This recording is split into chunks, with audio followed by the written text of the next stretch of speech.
Good morning, Marla. Good morning. Oh, there I am. Hello. Down there now. Hold on, I can't hear you quite yet. I think that it's because I don't have the right headset selected. Okay, so let me know if you can hear There we me. go. Give me a Yes. thumbs Oh, up. now I can. There we go. Yes. You too, Dana, you're good? Yes. Sweet. Okay, well, welcome back to week 4 then. Here we are for week 4 of Unique Connection. It's kind of crazy to me that we're already at week 4, but I'm having a ton of fun, so I'm so glad you guys are here today. And I'm especially grateful that you're here for me for this lesson because of all the lessons. This one has created the biggest change in my life, and it was totally unexpected. I learned it with a completely different focus than what it has become to me now. So I can't wait to see all that it does for you guys. Okay, so I hope you were able to fit in some extra stairs last week for our move goal. Stairs always get the heart pumping a little bit more for me. And actually, I get to use stairs a lot more than I really ever want to because my business is separated in 2 different rooms. One's upstairs and one's downstairs. So I'm constantly going up and down the stairs. So that's where I get a lot of my exercise. All right. So for this week's move goal, I'm hoping the weather cooperates in your area so you can get outside. I found that no matter how I'm moving, just doing it outside is healing for my emotional health. In fact, last week was the first time since winter hit back in end of October, beginning of November, that I was able to go outside and run. And my favorite thing, and my husband thinks this is completely insane, is I love to run in the dark. I love to be out there with my headlamp on and nobody else on the trail. I'm not on the road, I'm on a trail, so I'm safe. But that's my very favorite thing to do. So your move goal this week is to get outside, walk outside, stretch outside, do some yard work, go get the mail, whatever it is. If you go out to get the mail, do an extra walk around the block. This is probably totally undoable. I don't even know how far away Amber's mailbox is. So anyway, even if you have to bundle up, try to get outside every day this week. So my rule is that unless something is falling from the sky or blowing from the sky really hard, I get outside every day. So that's your move goal for the week. All right, so let's move into this week's lesson. Connecting to your time is making the plan. Connecting to your life is living the plan. Connecting to yourself is discovering that you can trust yourself to figure it out all along the way.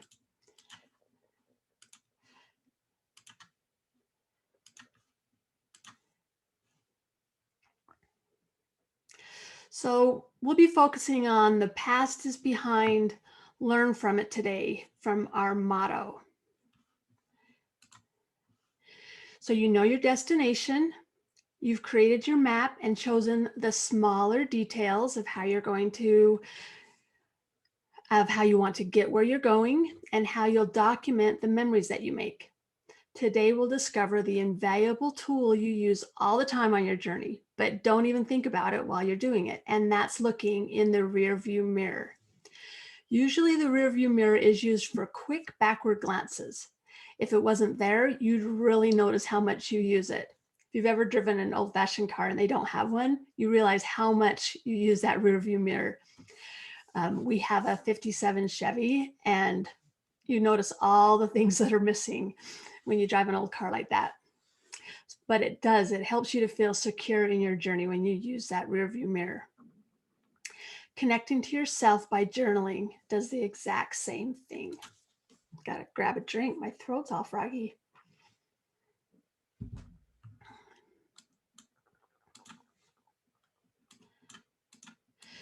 Okay, we're going to be discussing how spending time with you when you journal gives you the opportunity to access your inner wisdom. The experiences you've collected during your life are waiting for you to access them. When you look back, they are there to help you in moving forward. Sometimes the only way to access them is through self-reflection. And the best way I've found to do that is in the practice of journaling. So, what is journaling? Well, I first started journaling when I was trying to break through all of the mush going on in my brain when I was wanting to start my business. Now, this is different than keeping a journal. I'm talking about a whole different kind of practice. So, I thought I was trying to access more creativity when I found the book The Artist's Way by Julia Cameron. She gave a series of assignments to help you get your creativity going. One of which that I was taken by surprise with was the morning pages assignment.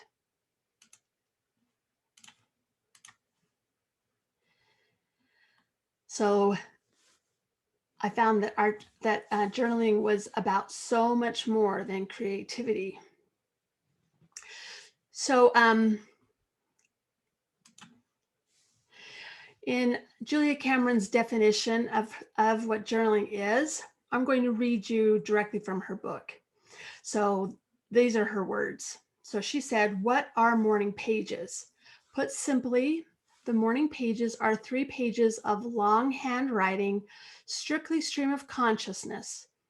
Kind of like, oh crap, another morning. I have nothing to say, or blah, blah, blah. I need to wash the curtains. Did I get my laundry yesterday?" Just things that keep coming up in your mind.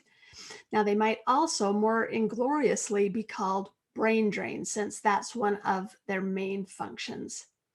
There's not a wrong way to do morning pages. These daily morning meanderings are not meant to be art or even writing. Pages are meant to be simply the act of moving the hand across that page and writing down whatever comes to mind.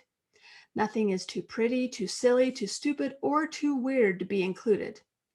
Okay, so I'm still reading from her book. The morning pages are not meant to sound smart, although sometimes they might. Most times they won't, and no one will know except you. Nobody is allowed to read your morning pages except you. And you shouldn't even read them yourself for the first 8 weeks or so. Just write 3 pages and stick them in an envelope or keep them in a spiral notebook and don't leaf back through. Just write 3 pages and write 3 more pages the next day. Although occasionally colorful, the morning pages are often negative, frequently fragmented, often self-pitying, repetitive, stilted or babyish, angry or bland, even silly sounding. Good. All that angry, whiny, petty stuff that you write down in the morning stands between you and your blank, whatever, worrying about the job, the laundry, the funny knock in the car, that weird look in your friend's eye. This stuff eddies through our subconscious and muddies our day. You get it on the page. Now, she goes on to explain that morning pages can help us through recovery. We all criticize ourselves so much, even if we look like everything's fine to the rest of the world. We all seem to feel like we never do enough, and anything that we do isn't right. We are all victims of our inner critics that say things as if they are truth. Now, one of my very favorite things I learned from her is that just because our inner critic says something, it doesn't make it true. Isn't that a mind-blowing thought? Just because you hear yourself say something, it doesn't make it true. That has changed so much in how I listen to myself. Just because I hear myself say something, it doesn't make it true, especially when it's negative. So when journaling, remember, because there is no wrong way to do this, whatever that critic is saying to you about how stupid your writing is, it isn't true. Now, I've heard that it's a good idea to give your inner critic a name. And whenever you start to hear that critical voice in your head, address it head on, calling it by its name. I've named my inner critic Katrina. So when she shows up, as soon as I recognize her, I tell her that her opinion is not needed here. I say, move along and go take care of yourself, Katrina. You got plenty to worry about. Journaling helps you to learn to recognize when she shows up. And she's going to show up a lot. Trust me, Katrina and I have spent a lot of time together, way more time than I've ever wanted. Now, she's a shapeshifter and shows up in lots of different ways. But as soon as I start writing, I'm able to recognize her and get back in control of my own truth. It is the most fantastic process, and I can't wait for you to start doing it. Maybe you've already done a version of it. It's fantastic. Now, you can't let your mood dictate whether or not you're going to do your journaling. Journaling is a non negotiable in my book. Now, I used to do them only a few times during the week, and I took off during the weekends. I found that I was an emotional mess on the days I didn't do it, so I don't skip anymore. Now, I do usually give myself Sundays off, but that's only because I normally end up actually sleeping in a little bit longer and I don't have time before I go to church. So this schedule seems to work for me. You're going to find a schedule that works for you too. Now, Julia Cameron also described her morning pages as a form of meditation, and I would have to agree because they give you insight into what you're thinking and it helps you to make changes in your life. And that falls under the category of meditation.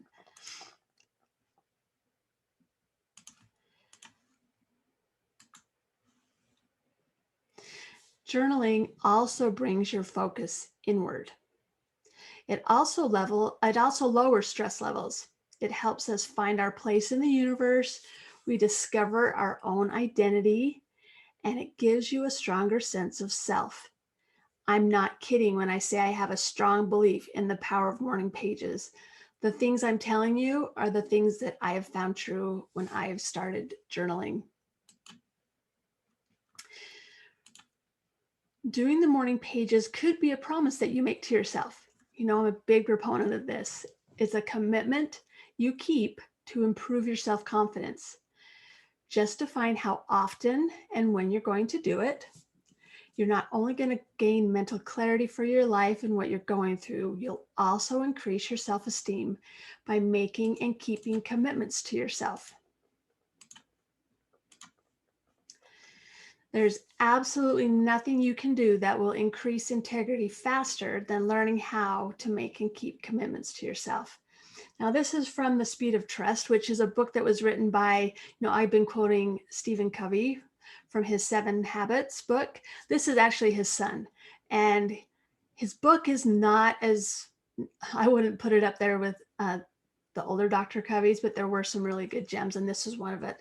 And that there's nothing that you can increase your integrity faster than making and keeping commitments to yourself.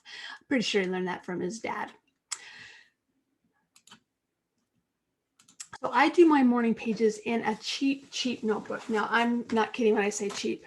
You've seen these? Like, I buy these at Walmart when they're 50 cents, like when school starts, and I buy a bunch of them. These are the cheap ones that my kids don't even like to use. And I do that because I don't want to get too precious about what I write. Now, I write and I do my memory keeping in my better notebooks and journals, and those I do feel that they're precious, but they're 2 separate activities with 2 separate purposes.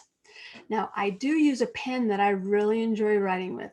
That just makes it more enjoyable for me, and it makes it less stressful because I hate it when a pen leaves a blob. Ugh.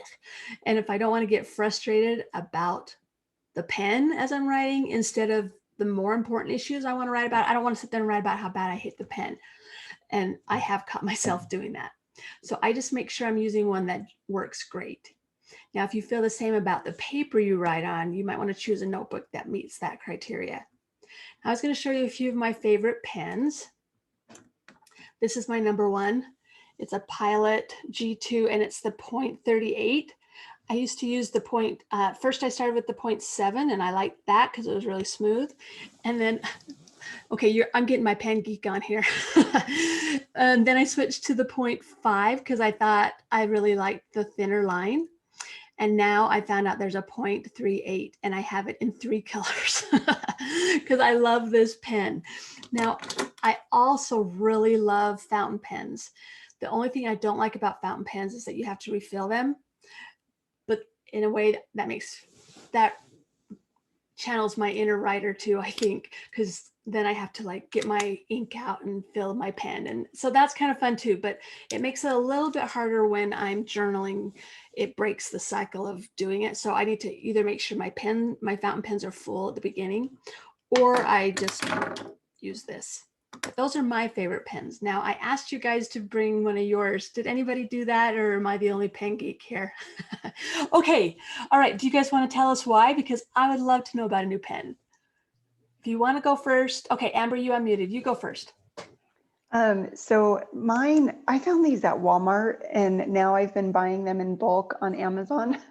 It's Pilot, and it's Precision V for Victor V5 RT. So Precision V5 RT, and they're like, I don't know, they don't look like anything special, but they have the most it almost is like gel ink, but it's not gel. It comes out like regular pen ink, but it writes so smooth, and it doesn't blob. Like you said, I hate that too, I know.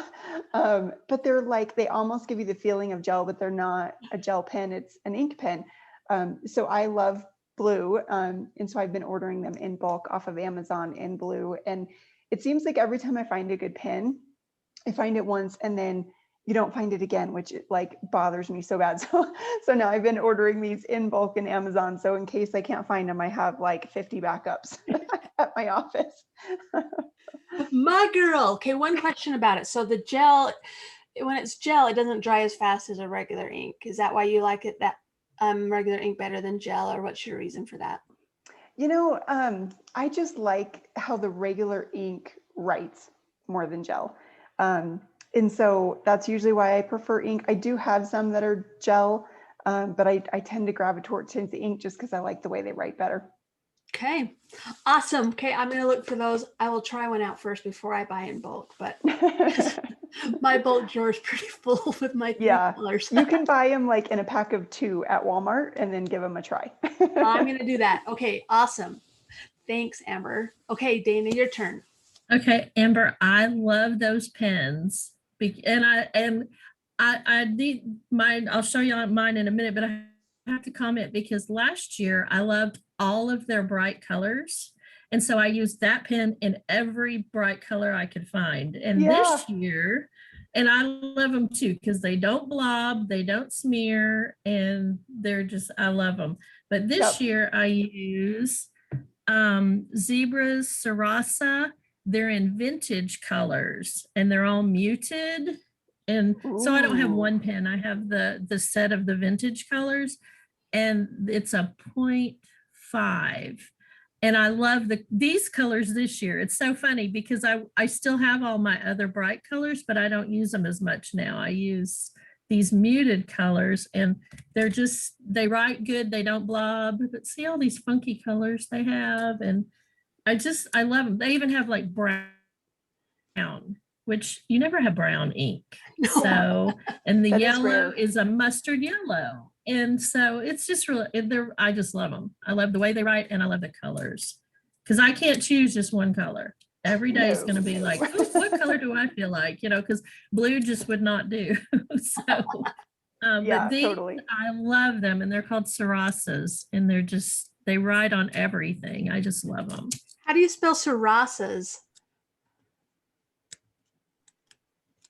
Dana? A.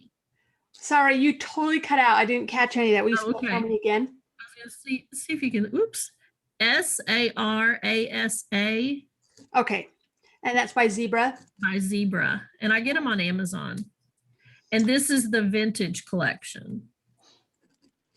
Well, I'm going to be buying some new pens. Thank you, ladies. Thank you for feeding my obsession. I appreciate it. I'm a pen geek too. Yep. Well, like-minded people seem to gravitate together, don't we? True. All right. Okay, let's talk more about that stronger sense of self I was talking about. What do I mean by that? When you get to know someone, you spend time with them. You listen to what they have to say. You probably ask them questions and find out how they feel about things. This applies to getting to know yourself also. This is how you connect to yourself. Taking time with yourself, giving yourself permission to spend time with your own thoughts, listening and finding out how you really feel, giving yourself a voice. When was the last time someone sat and listened to you like that without trying to give their own opinion? I'm not saying that people around us are bad or they want to hurt us. Like us, they're just human. Even the people who love us are busy and they have other agendas and they want to help. They are usually trying to help, but this is why we need to be there for ourselves. This is what journaling has come to mean to me. It started as a way to access my creativity, and it's done that too. But mostly, I've connected with myself again. I've come to trust me in a way that I never did before. We can always make ourselves available to listen. We're there right when we need it. We have time to teach ourselves how to do that. Practicing doing journaling is how we create this connection. Now, it doesn't just come by doing it once or once a year or now and again. It's making a regular appointment with yourself and keeping it. Make you a priority. Now, journaling daily falls under my priority of me. So I do have a priority that I call me, and journaling is actually the very first thing I do every single day. I used to do it in the middle of the day, and I could see benefits to that too, but I kind of go back and forth, but mostly journaling in the morning has worked the best for me. It's a powerful feeling to feel heard, understood, and valued. Journaling has helped me to solve problems I honestly never thought I'd be able to solve. Now, it doesn't usually come in 3 pages. Clarity usually comes over a series of weeks, and some of my harder things have been even months. But sometimes it's faster, but the answers do come.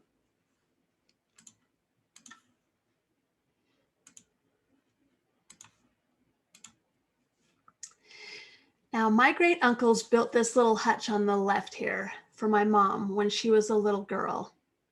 Now, when I was little, my mom refinished this and she gave it to me for Christmas. When my oldest daughter was 3, I refinished it again and I gave it to her for her birthday. This is how I refinished it 20 years ago. Now it sits in a corner of my house. It's unused, but I just can't get rid of it. It's too sentimental. When I refinished it for my daughter, I thought I'd just quickly strip it down to the wood and then repaint it. I couldn't believe it, the amounts of layers it had on it when I got going.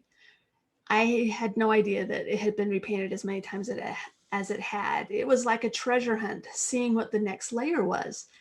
I actually found a big picture of Peter Rabbit on one layer, like an old 40s picture, like a paper. It was really cool. Now, in hindsight, I wish I would have taken a picture of the process. I could just kick myself that I didn't, but you don't think of those things at the moment sometimes. Now, it wasn't quick and it wasn't easy to get it down to its original wood. It took a lot of time and a lot of work, but was it worth it? It absolutely was. So one of the things that I learned about it was that, so my mom did not come from a wealthy family at all. And so when I stripped it down, I actually got to see how cheap this wood was, how they probably had just found bits and scraps of things to make it work. And so I kind of got a new appreciation for it as well. The painting that I gave it has lasted really well for 20 years. If I would have just painted over the top of the old layers, it would have chipped or peeled a lot easier. You can see there's chips on it, but the painting hasn't peeled away like it would have with all those under layers. So it was definitely the right choice to put the extra time and work into it. So how does this relate to journaling? Journaling is also a process of uncovering layers. Layer by layer, we learn more about ourselves and what we may have just quickly passed over instead of digging into it. Journaling helps us work through the layers, and it just helps us to discover our strong beginning. But great, now I'm craving cake. That cake looks so good. You're not the only one that likes color, Dana. So this is a quote by Brendan Burchard. He's a thought leader, and he teaches about self-improvement and a lot of things like that. He said, "Your most difficult and devastating moments also shaped your deepest wisdom. You have inner wisdom. She is there for you. You have worked your whole life to add to that inner wisdom. All of your experiences, the good and usually even more so the hard times, have added to it.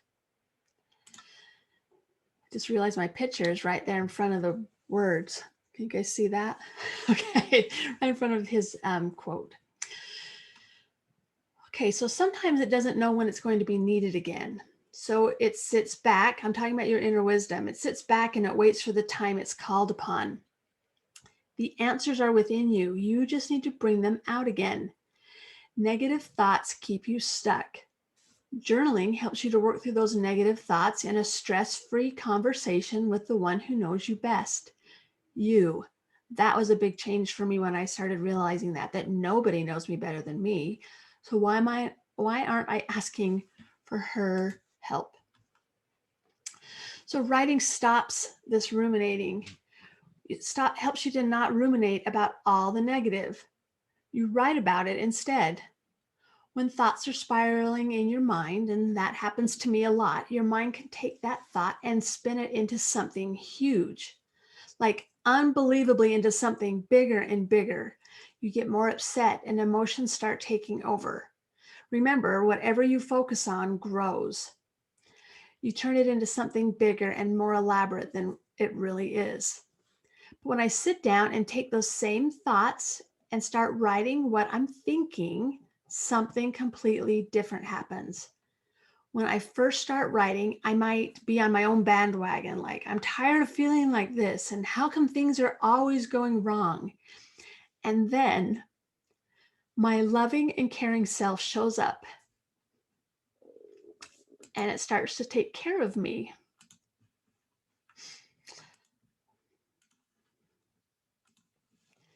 She talks to me in a way that I understand and in the language that I speak.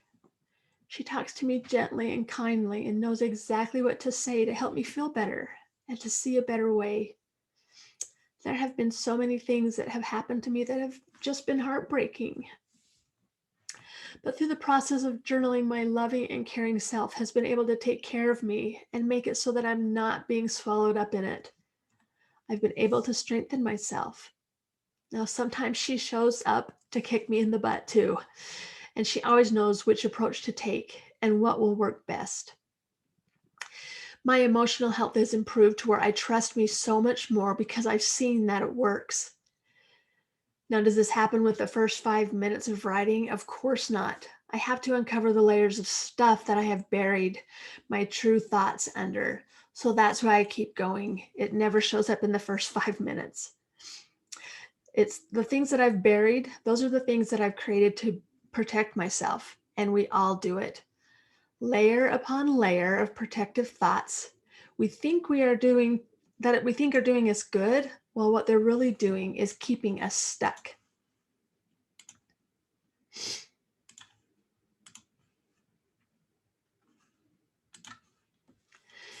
The emotions you let out don't make you sick. It's the ones that stay in. To truly connect with ourselves, we have to peel back the layers and learn the process not to add them back. It's a habit, but if we're mindful and keep at it, it is possible. I'm bringing back this quote from lesson 1. And I want you to listen to it with the idea of connecting to yourself and how when we're looking for connection, we usually think about looking out. This is making connection with yourself. When we're looking for compassion, we need someone who is deeply rooted, able to bend, and most of all, we need someone who embraces us for our strengths and struggles. We need to honor our struggle by sharing it with someone who has earned the right to hear it. When we're looking for compassion, it's about connecting with the right person at the right time about the right issue. So this is Brene Brown, and from her book, The Gifts of Imperfection. But I'm sorry, I have lots of wonderful people in my life, but I don't have anyone like that in my life that is available whenever I need it, until I became best friends with myself. Once I learned to talk to myself in a kind and caring way, she's my go-to. She's always there. She always gives me compassion. eventually, unless I need a good butt kicking first. She always comes around because she knows the whole story, and I've learned to count on her. We get to know ourselves more authentically when we spend time with ourselves, getting to know what we think and feel. When we all do this, we all pay attention to everybody else, and that is such a good thing. But we have to have time to spend with ourselves and to get to know what we think and what we feel and realize that that's important. That's really important. And journaling makes this possible. Now, we are going to do some journaling this morning, but first we're going to do a little meditation activity to get more relaxed. I wanted to give you the opportunity to try it if you've never done it. So first we're going to do this meditation. It's about 8 minutes long, so I really want you to give it a shot. You can turn off your video if that makes you feel more comfortable to do it. Then when we're done with this, we're going to do the journaling activity together. I'll give you 15 minutes to just write. That's actually shorter. I usually take about 30 minutes to do my journaling, but I thought that was a good start for us. So I'll put up a quote that would give you a place to start if you want, but you could just write whatever comes to mind if that feels better to you. All right. So with this guided meditation, let's see, I got to figure out how to, this is a new thing. I'm going to show you an actual YouTube video on here. But before we start, I want you to just focus and relax as you're going to be scanning your body. You're going to sit in a relaxed position, and you can close your eyes, or it gives this little wonky little relaxing graphics thing that you can focus on that too. Now, if you've never meditated before, just know that it's completely normal for your mind to start going off on tangents, and you find yourself thinking instead of listening, and that's totally normal. In fact, you should pretty much count on it. And when you realize your mind has drifted off, just remind yourself to come back and listen to the voice of this person, this lady that's talking. Don't beat yourself up over it. Remember, this is completely normal. Okay, so let's give this a shot and see if I can get this going.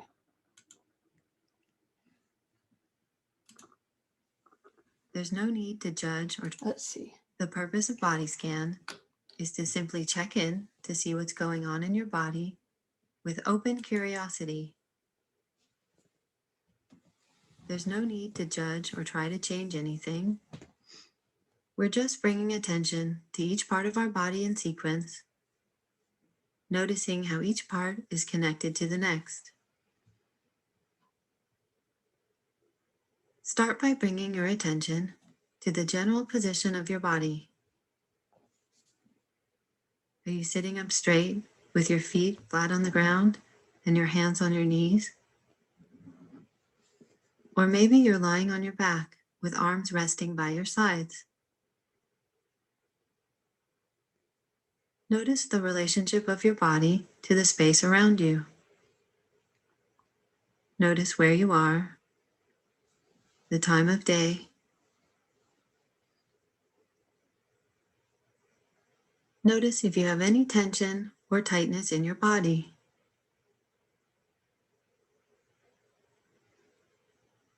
Notice what you're thinking and feeling. Are you restless or grounded?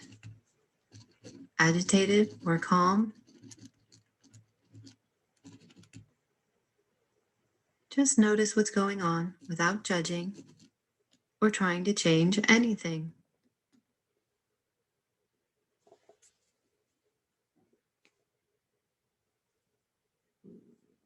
Now bring your attention to your breathing. Become aware of where you feel your breath most. It might be in your nose or in your chest or stomach. Breathe in deeply and notice the breath as it fills your body.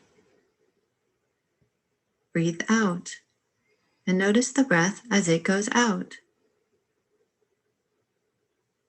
Simply be aware of the sensations in your body, allowing them space to just be.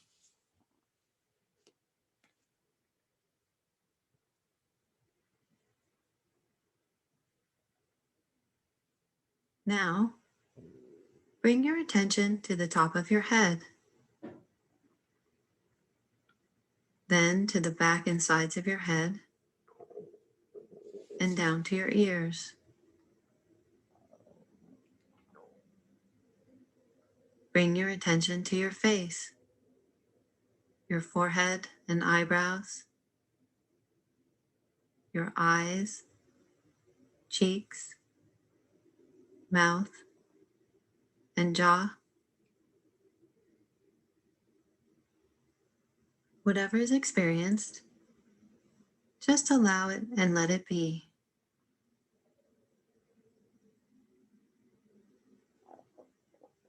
Now, move your attention down into your neck and shoulders.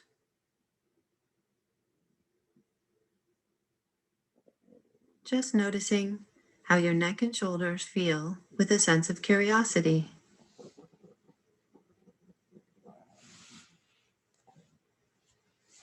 Move your attention into your arms, your elbows, down through your forearms, and into your wrists and hands, fingers and thumbs. Just notice the sensations you feel. It's as if you were traveling through your body with your mind, just seeing what's there.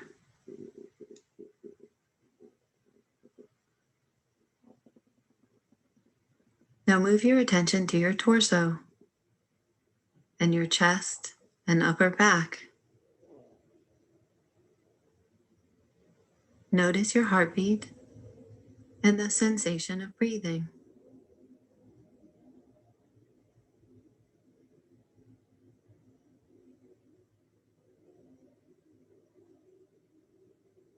Now move your attention into your stomach and lower back.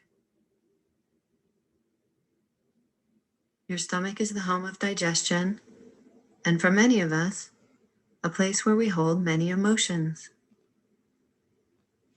So just spending a few moments paying attention to this area, feeling what's here, and just letting it be.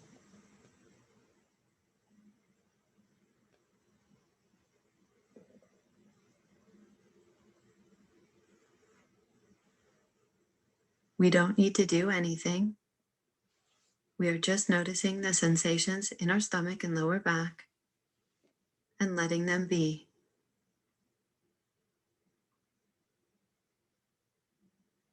And now, move your attention to your hips, down into your legs, your thighs, knees, shins, and calves, and into your ankles, to the tops of your feet, the sides of your feet, and to the bottom of the feet.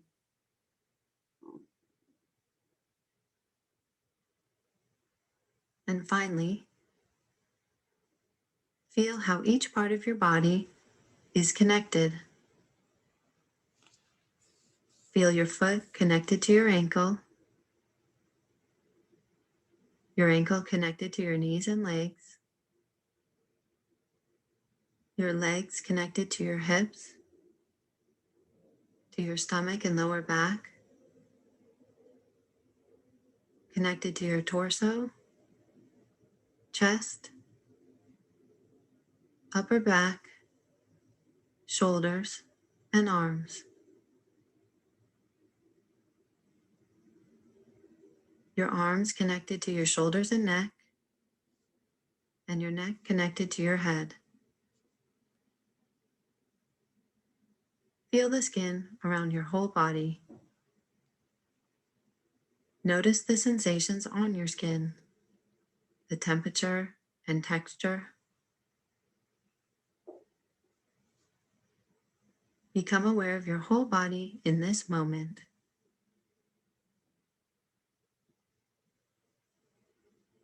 You don't need to think about what's right or wrong.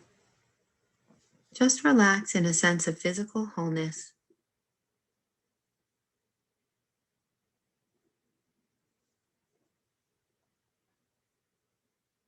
Feel how your whole body is connected.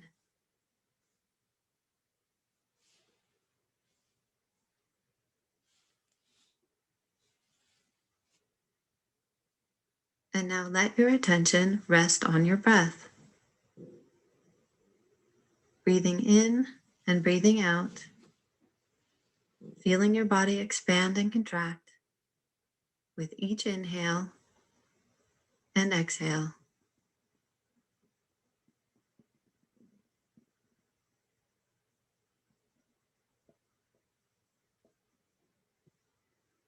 And when you're ready, bring your attention to the touch of your body on your seat and open your eyes.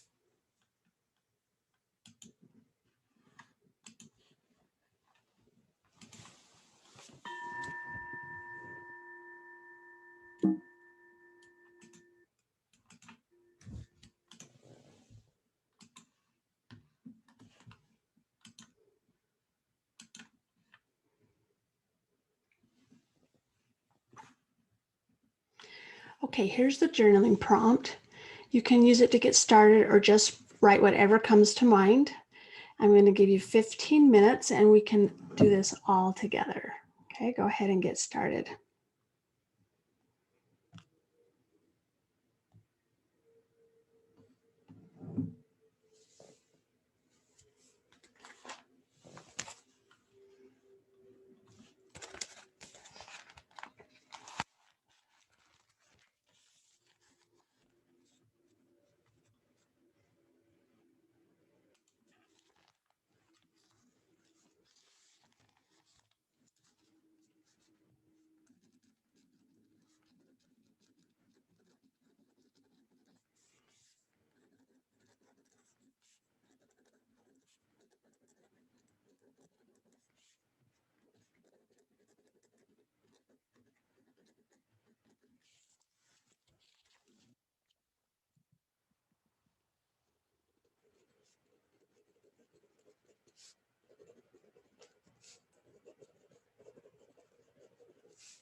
Okay, so that's the 15 minutes.